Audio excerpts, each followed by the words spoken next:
Seja bem-vindo ao Preveste UEA. Meu nome é Miguel Guerra, sou seu professor de Geografia. Sou do sexo masculino, tenho 38 anos, minha cor é branca, meu cabelo e os meus olhos são castanhos, tenho uma estatura alta, 1,83 m, estou trajando uma calça jeans e uma camisa preta. A sala de aula é um estúdio de televisão, onde utilizarei a tela interativa para fazer anotações. Meu povo, a nossa aula de hoje é sobre a modernização do campo, o agronegócio e a agroindústria. Vá por mim, esse é um dos assuntos mais importantes do vestibular. Você já estudou ele tanto na primeira série, vai estudar na segunda série e adivinha, vai estudar na terceira série, não interessa o vestibular que você fizer, nós sempre teremos uma questão de agricultura, que é o termo mais popularmente conhecido. Apesar do nome ser agricultura, o conteúdo que nós vamos abordar está relativo ao que nós chamamos de agronegócio, ou a modernização do campo. Isso acontece porque como é que nós classificamos a agricultura? Os sistemas agrícolas, eles podem ser classificados conforme a finalidade. Os sistemas agrícolas, eles podem ser comerciais ou eles podem ser de subsistência. Os sistemas agrícolas comerciais são aqueles onde o produtor produz voltado para o mercado. Já os sistemas agrícolas de subsistência são todos aqueles onde o produtor produz para satisfazer suas necessidades. Então, no caso do Brasil, nós temos dois tipos de agricultura quanto à finalidade. No território brasileiro, você encontra tanto a agricultura comercial quanto a agricultura de subsistência. E dentro desse contexto, então, se encaixa a palavra agronegócio. O que seria o agronegócio e o que seria a agroindústria? São modelos agrícolas voltados para o comércio, fundamentais para a exportação no Brasil. São sistemas empresariais praticados em grandes propriedades que apresentam um elevado potencial de capitalização. Então, o que é o agronegócio? É aquele sistema que produz as nossas commodities. O agronegócio está envolvido a produção de soja, a produção de milho, a produção de cana-de-açúcar, ele trabalha com as monoculturas e é intensamente mecanizado. Então, desta forma, o que a gente vai encontrar para o vestibular de fato?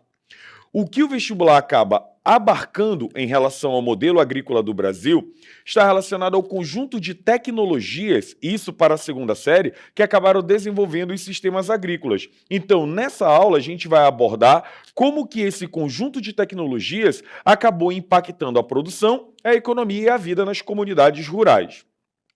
Nesse momento, para a gente poder encabeçar melhor nossa aula, vamos aqui ouvir uma pergunta do nosso aluno, o aluno Gui. Vamos lá, Gui. Conta para o pai aí qual é a sua dúvida. Professor, o que é a Revolução Verde que tanto aparece nas questões de geografia?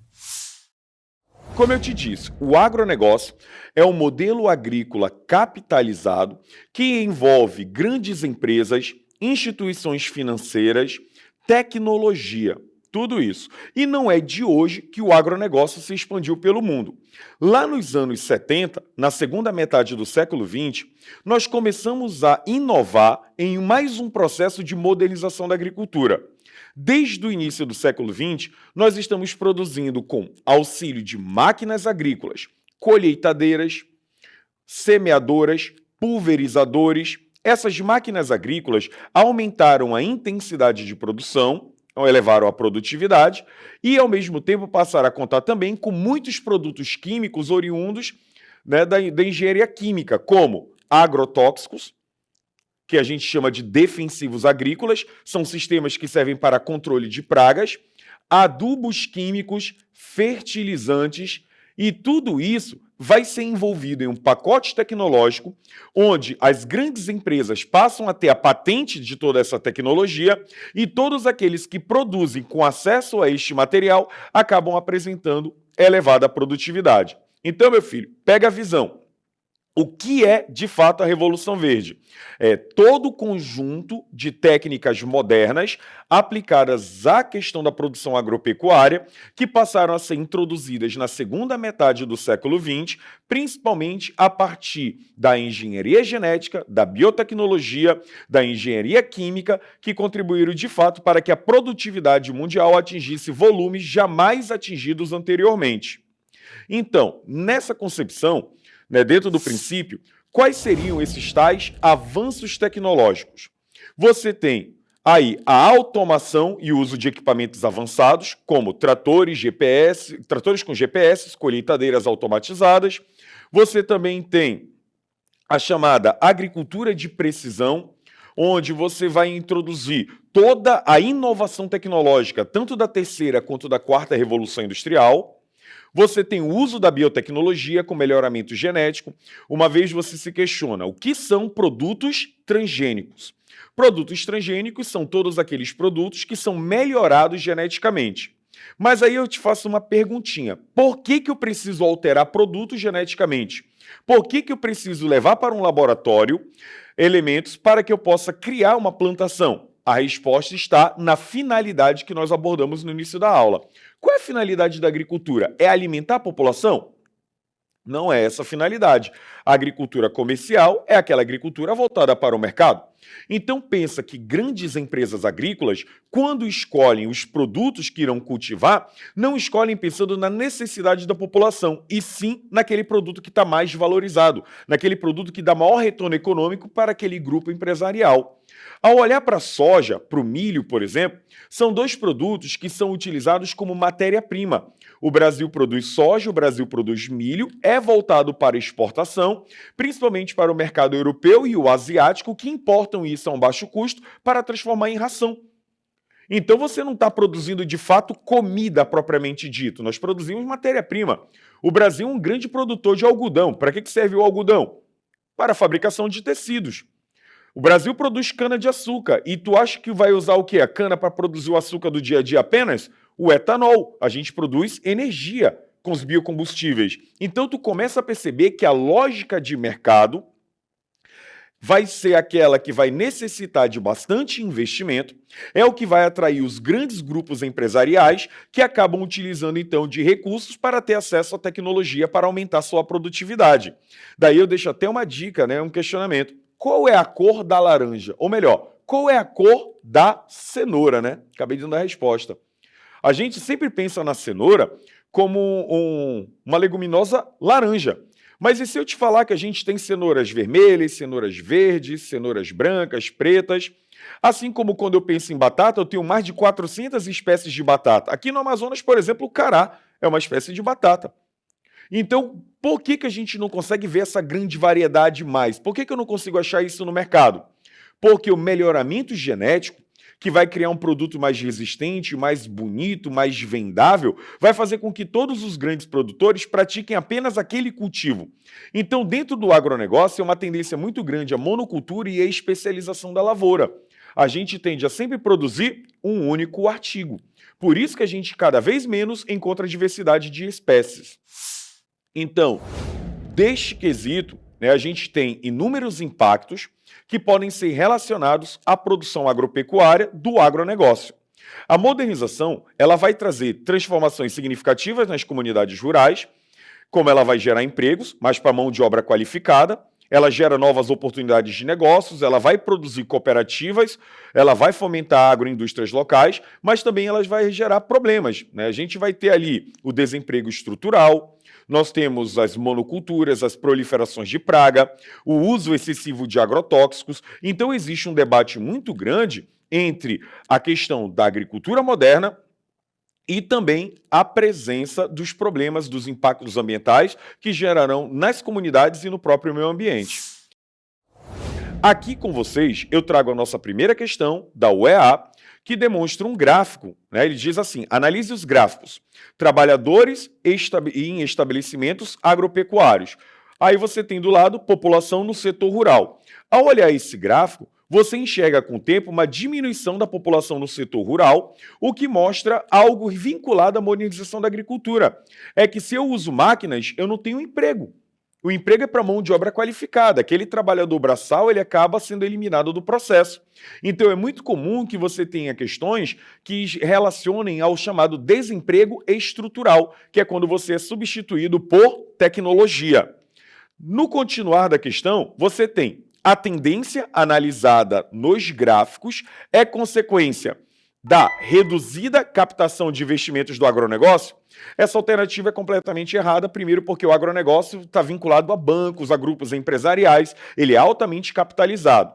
B, Transformações impulsionadas pela Revolução Verde? Aí é um ponto a se tocar, pois a Revolução Verde subentende que se usou tecnologia e justamente por isso você liberou mão de obra e a tecnologia também trouxe muita desigualdade para o campo. O grande produz com tecnologia, o pequeno produz sem tecnologia, eles não conseguem competir e é mais provável que o pequeno vá à falência e o grande acabe monopolizando as terras. Na letra C, você tem ampliação da concorrência internacional no setor primário, só que o que a gente acaba tendo é monopólio disso. D, redução do uso de maquinários agrícolas nas grandes propriedades. Esse aí tu já descarta, pois com a modernização da agricultura nós usamos muito mais maquinários do que no passado. E a letra E diz de baixa produtividade das pequenas propriedades rurais. Só que o agronegócio ele não é praticado nas pequenas propriedades rurais. Esse sistema será praticado nas grandes propriedades. Com isso, então, o gabarito oficialmente é a letra B, a Revolução Verde, que faz com que nós passássemos a usar tecnologia, aumentando a nossa produtividade, mas também diminuindo a oferta de trabalho no campo. Então, pega a visão para o vestibular. Quando falar de tecnologia na agricultura, possivelmente você vai lidar com desemprego estrutural, a diminuição da oferta de trabalho devido à substituição por máquinas. Na questão de número 2, você tem analise os gráficos. Quando tu olhou para esse gráfico, tu enxergou o quê? Produção de soja, produção de milho, produção de cana-de-açúcar. Esse tipo de produção no vestibular está relacionado ao que nós chamamos de commodities. Produtos do setor primário que são voltados para a exportação. E como eles são produtos valorizados no mercado, apesar de terem baixo valor agregado, são produtos que são bastante requisitados pelas grandes potências, o Brasil aproveita para produzir em larga escala e exportar. Então, o exame do gráfico e os conhecimentos sobre a produção agropecuária brasileira permitem afirmar: o agronegócio dos cereais é destinado ao abastecimento do mercado interno. Para o mercado interno, a agricultura de subsistência é a agricultura familiar e não o agronegócio. Falou agronegócio, você pensa em quem? Mercado externo. B. As commodities são gêneros agrícolas mais cultivados no espaço rural do país. Possivelmente a resposta. C. A agricultura familiar é responsável por toda a produção de gêneros agrícolas exportados. Não é responsável por toda a agricultura familiar mercado interno. Aí se encaixa melhor quem? O agronegócio. Mesmo assim, o agronegócio não é responsável por tudo. A agricultura familiar também pode exportar, mas não é prioridade. No outro item, que é a letra D, você tem a produção de soja e do milho é realizada no país utilizando a agrofloresta. Falso, porque a agrofloresta é agricultura alternativa, agricultura sustentável, e ela não produz em grande volume. Quem produz é o agronegócio. Então descarta também. E aí vamos olhar a letra E. Os produtos tropicais representam a maioria dos gêneros agrícolas do agronegócio. Falso, são as commodities, como já havia mencionado, o gabarito é letra B. O principal foco do agronegócio é a exportação de gêneros que são utilizados principalmente como matéria-prima. E os principais mercados consumidores são o do Oriente Médio, o chinês e o mercado europeu, né, que são os nossos principais compradores. E agora nós vamos à pergunta do nosso aluno Gui. Vai, Gui, manda bala. Por que produzimos tanto e mesmo assim os preços estão caros? Meu filho, eu só penso no preço da cartela de ovo. Olha para o Brasil. A principal agricultura que tem maior apoio do governo é o agronegócio, voltado para a exportação. Cada vez mais, você tem um modelo agrícola que não se preocupa com produção voltada para o mercado interno, porque não é tão lucrativo assim. Reduzindo-se a oferta de alimentos no mercado interno, o que acontece com o preço dos alimentos? Sobe. É por isso, mas também há fatores como preço dos insumos, aumento do dólar, problemas ambientais. Então, definir o preço do alimento pensando em apenas um motivo é errado. Uma série de fatores acaba contribuindo para a inflação no setor alimentício no Brasil.